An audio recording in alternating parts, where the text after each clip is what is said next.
The novel Secrets takes place 3 days before the Somali Civil War. And there is also, incidentally, an old man in Secrets. Nonno and Kalman. There's the grandfather and the grandson and that relationship. Exactly. And I personally feel one of your most captivating characters in the figure of Shulungo. Yes. Yes. Yes. But you know, you must also remember that there is gifts where the central consciousness is female. So this is a way, you know, in other words, I'm a blind person when I'm writing. And these diagrams, this mapping allows me to know what I'm doing. You know, speaking of female consciousness, you know, that's something that's actually been talked about a lot about your work, because your first book, From a Crooked Rib, which I think you wrote when you were only 22, and it came out, and it immediately struck people because it was such an aberration from what we were expecting from a lot of, if you want to call it, third world writers at the time, who predominantly, at least the published ones, tended to be male. They were published more often than women writers at that time, in the 70s. And often there was a male-centric narrative, there was a nationalistic politics or nationalistic allegory, especially contra colonialism, you know, that kind of narrative. Your story, as a 22-year-old, the first one you wrote that got published, was about a woman in a village who was basically sold like cattle, I think twice. And then she moves to the city and is again treated in a very similar way. And she eventually decides to sell herself, but in the process, she gains her autonomy.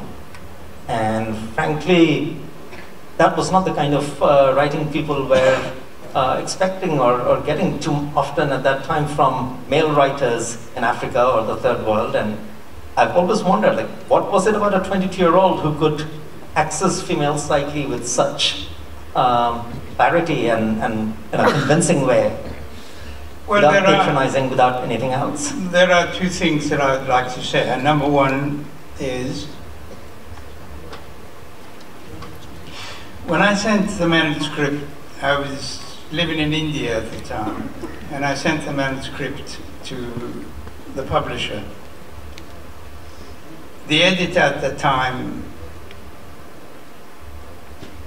of Heinemann African Writers series wrote a letter to me and asked if I was a woman or a man. And he said, to prove it either way, could you send us a photograph?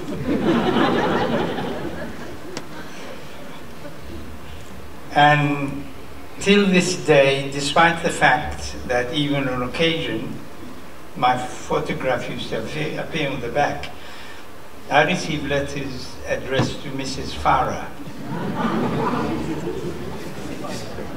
And I sometimes wondered if I should, you know, especially because letters would say, since men will not understand, I would like you to know. When I was married, which I'm not now, I used to deliver the letter to my former wife, and it was quite easy at the time. But in all seriousness, I think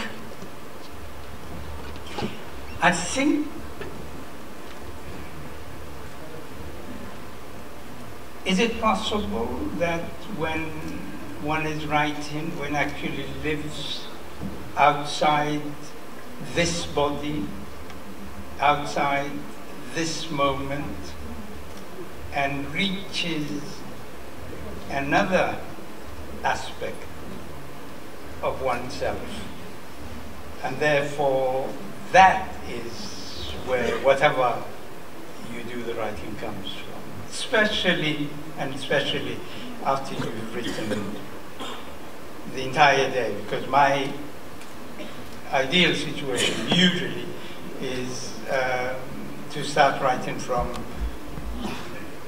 9 until 5, to be able to continue either reading or writing or, you know, sticking around until something comes. So is it possible that in Arabic there is a word, and the word is wahi. Wahi is, forgive me, I'm not comparing myself, likening myself. I don't want to, you know, offend anyone, but likening myself to Prophet Muhammad. But the revelation is, you know, you go out of this particular body, the writer, in my opinion, the artist, goes out of this particular body, outside time, and therefore that is produced. Quite often, if you ask some writers, they cannot remember when they wrote this particular thing. Quite often, if I look at Maps, my novel, which I wrote, which was published in 1986, if I look at it now, I cannot remember ever writing that book. So, is it possible, I'm saying? I don't know. I don't know. That's very interesting. There's a theory, ethnologists, anthropologists, they were studying folk groups in the Balkans, and they came across song makers there who fully believed that the songs just came to them. They never believed that they created them. And that led to the theory of the bicameral mind. And that theory has now also been retroactively used to understand revelations, the revelatory consciousness, yes, which is pretty much what you're describing. It is one theory, yes. Thank you.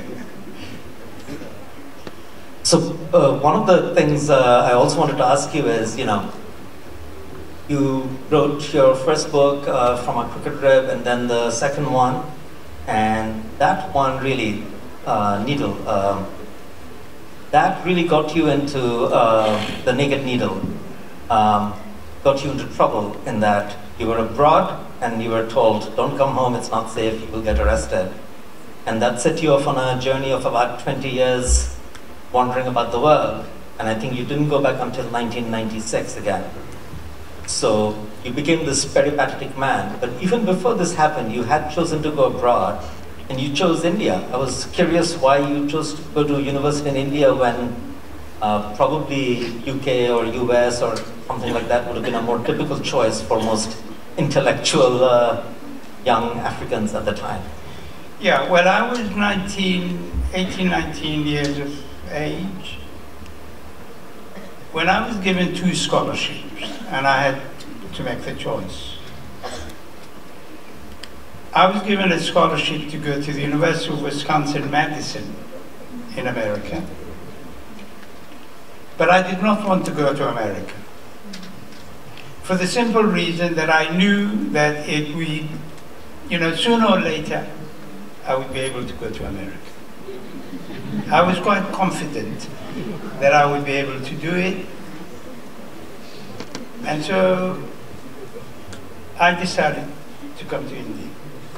And I decided to come to India because I was interested in Hinduism and Buddhism. And I thought and hoped that if I came to India, I would be able to know more about Hinduism and Buddhism. And this proved wrong.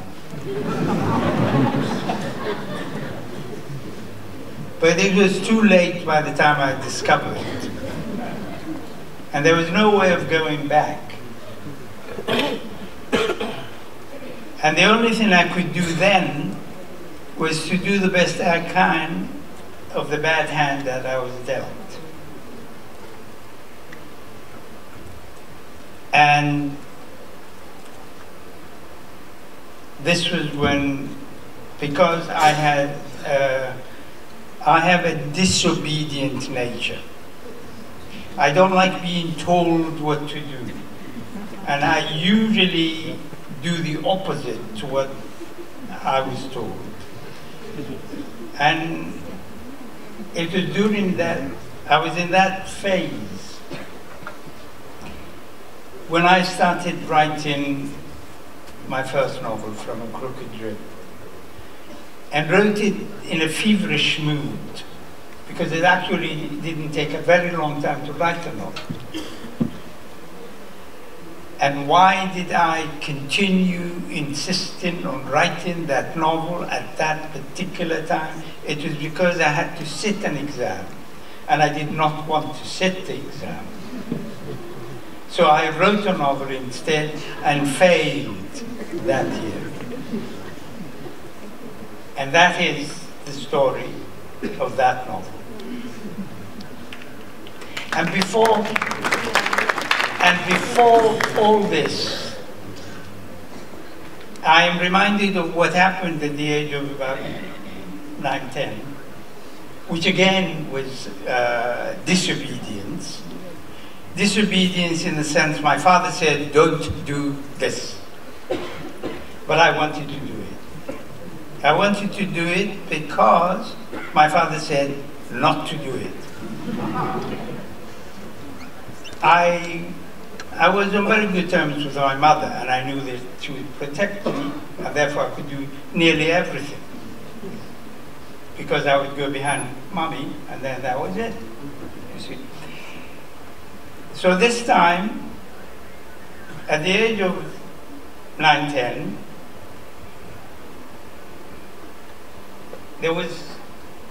my father would give pocket money to his children. And I was often deprived of pocket money because I was a disobedient boy, and I'm the fourth son. So sometimes my other brothers would give me some of these things. But one day I decided what I'm going to do is to write letters for illiterate people. So I found a small little seat and a table, and I wrote letters for people, my father's age, who were illiterate. They didn't know how to read and write. And I would write in Arabic, in English, and in Amharic at that time. Somebody would come and say to me, my wife lives in such and such a town. Someone is going to that town, and I would like you to write a letter. My husband is, this and that and the other. One day, a man came, and he said he wanted me to write a letter for him. And I said, fine. Paid in advance, he did. My pocket money. And then he said that he was married to a woman who refused to come home. She went back to her parents' home because he used to beat her up. He was violent towards her. So she decided to stay in the other town. And then he said, write this in the letter. If you do not come back within 2 months of receiving this letter, I want you to know that I'll come to wherever you are in that town, beat you up, break every bone, and drag you all the way to this town.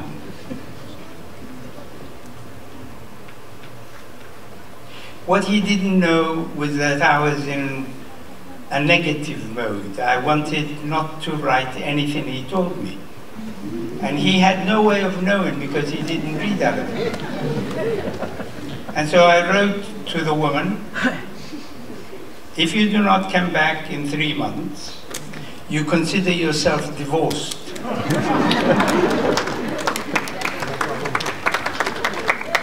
After 3 months, when she didn't come back, she went to the magistrate, to the town, magistrate of the town, the Qadi, and she explained her situation, and she said, I received this letter written in inverted commas, classical Arabic, and the letter says,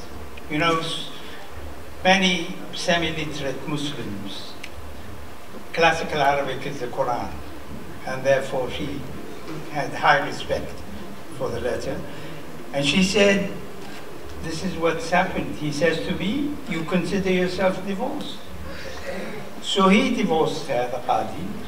She married another man. The man turns up 6 months later. The man turns up 6 months later, finds her with another man, asks his former brother-in-law what's happened. They show him the letter. He came back home. My father, who had said to me, don't write letters anymore. And then I negotiated pocket money. How old were you at that time? How old were I you? was 19. Oh. The man didn't come and find you to No, but my father protected you? This time my father protected me because he said, you shouldn't have done this. And I said, he shouldn't have threatened this poor woman. That's brilliant. But that disobedience streak in you has basically stayed in you as a writer throughout your career. Yes, but not as an adult. I mean, you told me now to sit in this chair. And I've sat in this chair. Is that what keeps Nuruddin Farah going? I'm a very obedient person. As a guest, you see, because you will say to me, tonight we come into your home, no food. Fair enough. Fair enough. So coming back to the trilogies, you've written 3 trilogies so far. The first one was variations on the theme of an African dictatorship, and that traced one phase of Somali history before the Civil War. And then the second one basically leads us to the brink of the Civil War with maps, gifts, and secrets. And in the third one, we basically get the aftermath of the Civil War, past imperfect. So on the one hand, you have a certain historical topical interest, as it were, of documenting what Somalia is going through. You've talked about how being in exile made you feel like writing was a way to hold your country, and also hold not only for yourself because you were far away, but also hold realities that were changing, disappearing, getting destroyed, and what no longer lasted there was being preserved in these narratives. And so there is a kind of work of preservation and almost reclamation. And one of the themes I felt I found in your works is that, as you said, each trilogy has its thematic connection, but across the trilogies I feel like there is this constant attempt at reclaiming, almost constant. An alternative history to the one that governments publish. An alternative look at how people see themselves. And then, for the past few years, because the Somali Civil War has continued on and on and on, unending, I have more recently decided to write another trilogy, Hiding in Plain Sight, which is set in Nairobi, mostly, and North of Dawn, which is set in Oslo, among Somali communities, and about the right-wing fascist politics of some of the politicians in Western Europe or in Norway. And I'm now, for the first time, working on a novel. This is the third part of the trilogy, called In the Scheme of Things, which is set in Cape Town. But there's nearly always, there is Somali consciousness. There is a Somali character who informs the novel, who becomes either a victim or a protagonist in some way. And that obviously helps me continue in the, follow the footpath that I have started following for so many years. Nuruddin Farah, the person and the writer, had left Somalia a long time ago, or had to leave. But your stories continue to be set in Somalia, and now the stories have also left the land of Somalia, but not the Somali consciousness. Yes, and then it is very possible, because I've also recently written a non-fiction book on torture in Ethiopia from 1855 up to the present, and try and explain why Ethiopia has been in political crisis all these years. And so I don't write only novels, I also sometimes write non-fiction books. But the idea, in any case, is to keep my sanity, and one way of keeping sanity, my sanity, is to busy myself with writing or with travel, one of the two. And I can tell you that I would probably have gone insane by now if I didn't have to discipline myself for a daily basis, sitting down somewhere and writing and reading and so on and so forth. And as several authors who are sitting here, Abdurrazak Gurla and Amitav Ghosh would know, writing the first book is easy.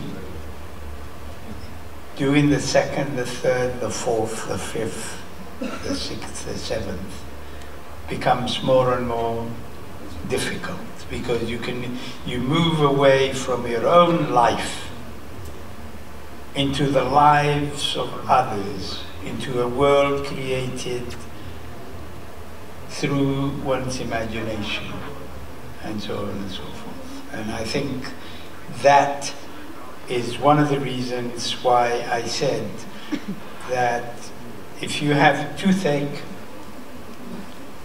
you cannot write. And one of the reasons simply is, I think it was, what was the name of the nun from Calcutta? Mother Teresa said, when I'm hungry, I cannot pray well. Well, if she didn't say it, she should have said it. If I'm angry, I cannot. In other words, if I am anxious, if I am nervous, I can't write. And therefore, life has to be as comfortable as possible, and one has to be comfortable within oneself, with the language, and with the community amongst whom one lives, for writing to be produced. So through all the chronicling you've done, you've of course also given us unique perspectives on Somalia, because the world has usually heard about Somalia through tragic events happening, the news headlines.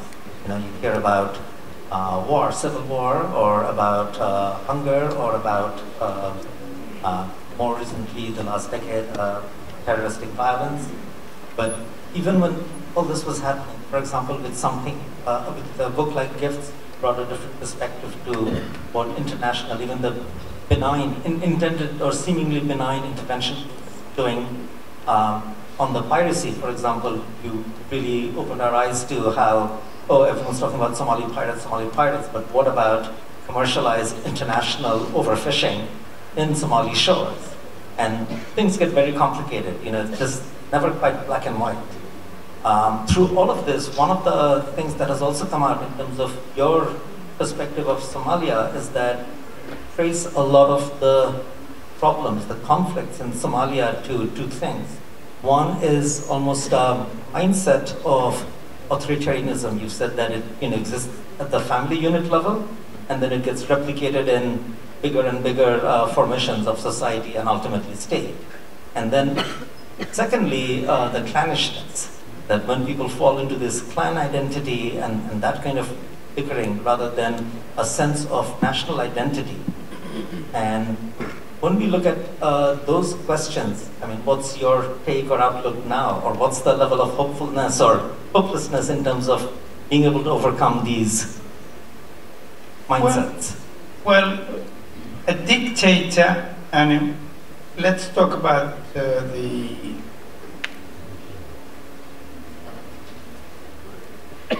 let's talk about dictatorship as such. Let's talk about dictatorship. Now, my feeling, and I could be absolutely wrong, but this is what I have written about, and that is society is dictatorial.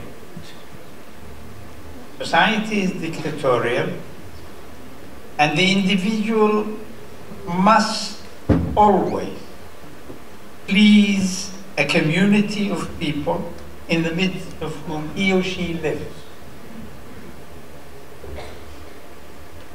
Now, if society is dictating to me what to do, then naturally that society doesn't allow or accept my individualism. I must behave in a certain way. If you don't, you break in the law, you break in somebody's heart. If you were in certain societies, clothes that are not acceptable, you're breaking the law. Now, what does the dictator do? The dictator isn't born in one day. The dictator is born out of this community that is already dictatorial. And the only way this can work is if from amongst this society that's dictatorial, one individual comes out. And then he or she says, my law, I'm the state. And the law that I pass are the laws that can be accepted. Now, if you take, for example, one of the books, one of the first book in the trilogy. In the first book of the trilogy, there's a young man who opposes the state. The young man can oppose the state, the head of state. The father of this young man, the president of the state, calls the father of this young man and says, I can't talk to this man, to your son. He's a poor little thing. I want you, the father, to take care of this problem. And then he gives him some money.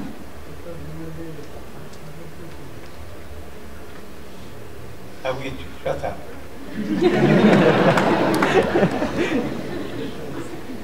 In that case, you must do that.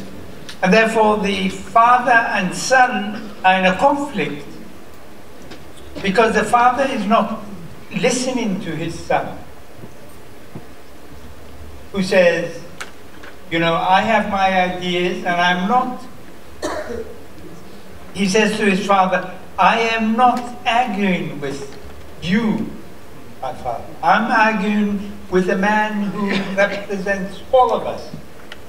If he does not want me to fight on ideological grounds, then he should not be a head of state. So that is, and then the young man is killed, and when he is killed, the government then starts to do the terrible thing of saying he died, you know, with honor. He supports the revolution. So we live in a situation of lie. The same thing happens especially to women. One day they're told, you are going to marry so-and-so, without ever consulting their wish. Do you want marriage? In other words, there is no individual liberty in our society. I do not know much about, I'm not talking about Bangla. Okay. Perhaps privately I would, but in public. And therefore, dictatorship starts in the family and then grows to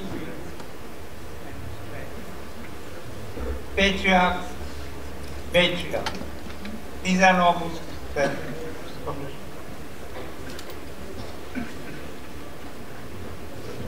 Many of them. That's how dictatorship runs. And it's easier to be a few elderly politicians than engage in an argument with young people opposing. I think the experience you're describing and the phenomenon, not just experience, but the sociological phenomenon of power, how it operates at micro units of family and more broadly, will not be too alien to, I think, most people in the audience. Our societies are, in this respect, not too dissimilar. Bangladesh has been, I think, very lucky to avoid the kind of civil war or that kind of tragedy that has befallen in Somalia. But at other levels, there is a lot of similarity of this kind of power dynamics and how it informs the overall social structures. So on that note, we're almost out of time and we want to open up for any questions. But I have to say that, you know, if you've heard what Mr. Farah was saying all this time, this is why I think in my 20s when I first read him and then continued to read him, I just felt that what he was writing, while it was about Somalia and sometimes specific Somali crisis or troubles, it was also something that was very resonant for us because he brings I feel, a kind of uncompromising analytical view to it that is very illuminating. So, encourage you all to read Mr. Farah, and if there's any questions, we have a few minutes. Not able to see any hands very clearly, but if anyone has a, yeah, there, in the middle.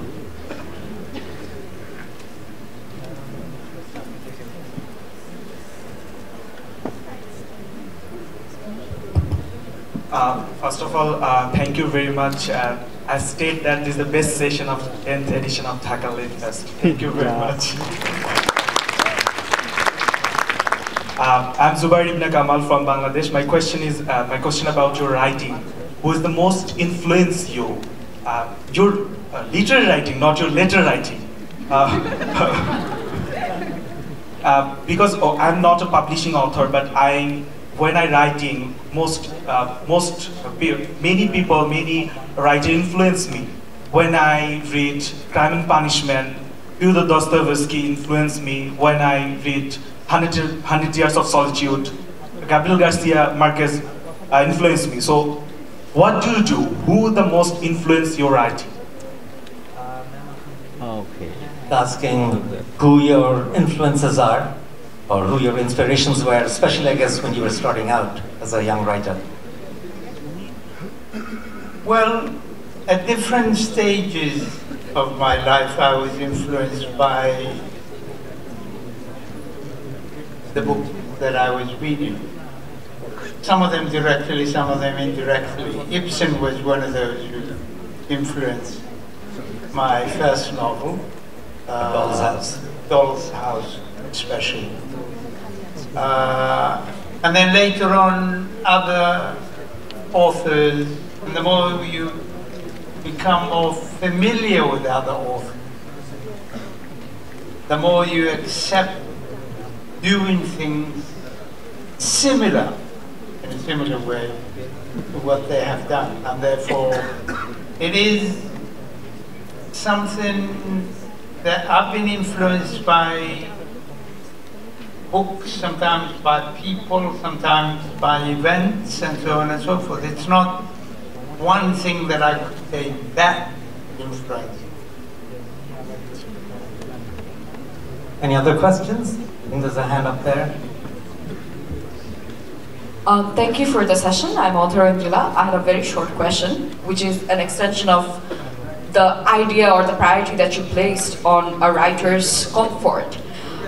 When it comes to writers who belong from regions where there is a lot of ethnic, religious, or political tension, do you think those writers should be put a burden when they especially belong from the oppressed groups within those conflicts? The writers should be put a burden to speak on behalf of those communities, or do they owe an obligation to the community throughout their writing career as a whole? Thank you. She's asking, I think, whether as a writer it is your responsibility to speak on behalf of your community or your nation. Of course. That burden of responsibility, is it fair to be placed on the writer, or do you feel it? Well, obviously, responsibility is an integral part of the writing. Not towards a nation or an ethnic community, but the entire humanity.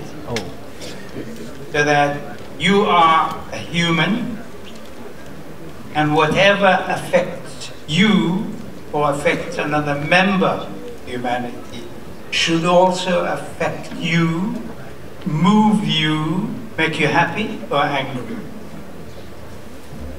I have been following the story of Somalia, and therefore, when they became refugees, I wrote about them being refugees. When they went into exile, I wrote about them being in exile. When they returned, I wrote about them, about them returning. Still, I don't think only of Somalis when I'm writing a book. I think of the entirety of you, because I'm a human, and I'm affected by whatever affects other humans. Thank you. I think we're almost out of time. Unless somebody really has a burning question, we'll end here today, because that also feels like a perfect note to end on. Thank you, Mr. Farah. It's been a real privilege.